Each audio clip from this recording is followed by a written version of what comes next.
In this video, we are going to discuss about how to find out the number of row and column in a spreadsheet, or how we can jump to the last row or column in a second. Not only that, we will also look how to convert text to number in the Excel.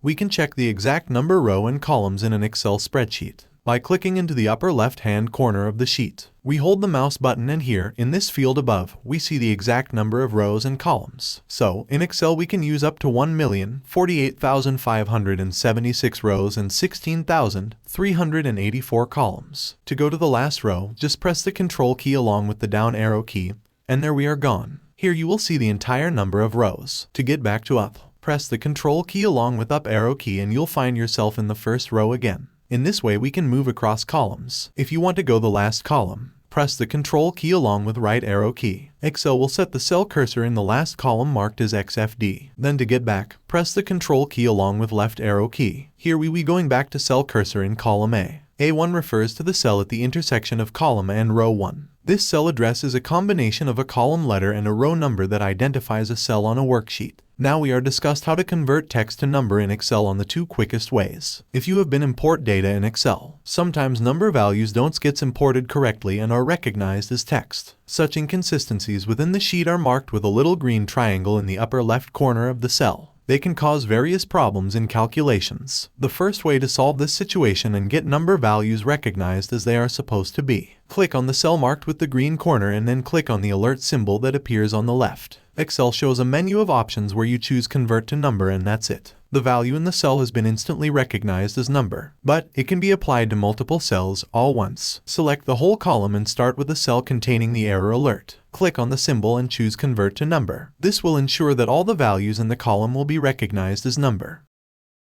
Now, undo the changes once again to have a look at the another way how to convert text to number in Excel. The conversion can be done on one cell only or on multiple cells at once, so we select the whole column right away. Then, we will click on the Data tab in the menu bar and choose the Test to Columns option from the Data tools. A window appears where you actually don't need to do anything, you just click on the Finish button. The values have been converted to numbers, so we can carry on working with them as such. The values have been converted to numbers. Now the values will not cause any problems in calculations. Would you like to know more interesting information about Excel? In this channel you will find interesting facts about Excel. If you like this video, visit to this channel and type the comment in comment section. So, if you found that this tutorial helpful, do like and subscribe. Watch other tutorials by IQIT Krishnendu channel to learn how to use application software, computer language and the hardware in a quick and easy way. Then visit this channel. Thanks for watching.